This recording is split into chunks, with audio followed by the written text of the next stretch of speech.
రైతు సోదరులందరికీ నమస్కారం. Welcome back to our channel. Rythu Bandhu ఎవరైతే రైతులు ఉన్నారో వీళ్ళందరికీ ఒక పెద్ద శుభవార్త అయితే ప్రభుత్వం అయితే వచ్చిందనమాట. ఇక్కడ ఏంటిదంటే రైతు బంధు 3 ఎకరాల నుంచి పైన ఎవరైతే 10 ఎకరాలు ఉన్న రైతులు ఉన్నారో వాళ్ళందరికీ ఈ రోజు నుంచి రైతు బంధు అయితే పడుతుందన్నమాట. ఇన్ని రోజుల నుంచి రైతు బంధు పడన ఎవరైతే రైతులు ఉన్నారో ఈ రోజుతోటి మీ అందరికీ రైతు బంధు అయితే మీ ఖాతాల్లో జమ అవుతాయన్నమాట. ఇదే ఆఖరి రోజు మీ అందరికైతే రైతు బంధు డబ్బులు అయితే ఈ రోజు అయితే వస్తాయి. ఒకవేళ ఈ రోజు కూడా మీకు రాకపోతే మాత్రం ఖచ్చితంగా మీరు ఏం చేస్తారంటే ఈ వీడియో కింద మాత్రం కామెంట్ చేయండి. మీది ఏ బ్యాంక్ అని చెప్పేసి కామెంట్ చేసినట్టయితే మీ డబ్బులు ఏమైనా అని చెప్పేసి కూడా నేనైతే చెప్పడం అయితే జరుగుతుందన్నమాట.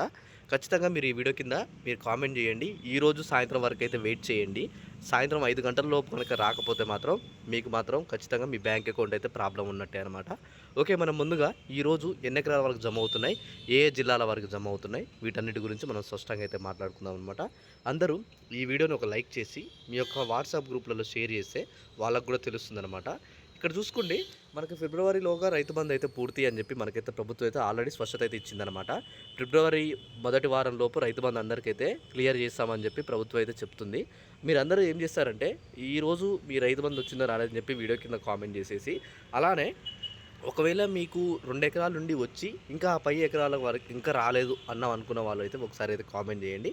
అసలు ఇంతవరకు ₹1 కూడా రాలేదు అనుకున్న వాళ్ళు కూడా అయితే ఈ కామెంట్ చేసేయండి అనమాట ఈ వీడియో కింద. అయితే ప్రభుత్వం రైతు బంధు అయితే ఈ ఫిబ్రవరిలో మనకైతే పూర్తి చేస్తుంది అనమాట, మొదటి వారంలో. ఈ మొదటి వారంలో కూడా రాకపోతే మాత్రం ఖచ్చితంగా మీ అందరికైతే ఒకసారి అయితే మీ బ్యాంక్ అకౌంట్ అయితే బ్యాంకుకు వెళ్ళి అయితే సంప్రదించండి అనమాట. అలానే మీరు రైతు భరోసా గురించి కూడా కావాలనుకుంటే వీడియోలు, రైతు రుణమాఫీ గురించి కావాలనుకుంటే మాత్రం ఈ వీడియో కింద వాటి గురించి కూడా చేయండి అని చెప్పేసి అయితే ఒక వీడియో కామెంట్ చేసినట్టయితే నేను వాటిపైన కూడా వీడియోస్ అయితే చేస్తానన్నమాట. ఓకే, మీ అందరికీ ఈ వీడియోలో అర్థమైంది అనుకుంటున్నా. Thanks for watching. Thank you guys. జై హింద్.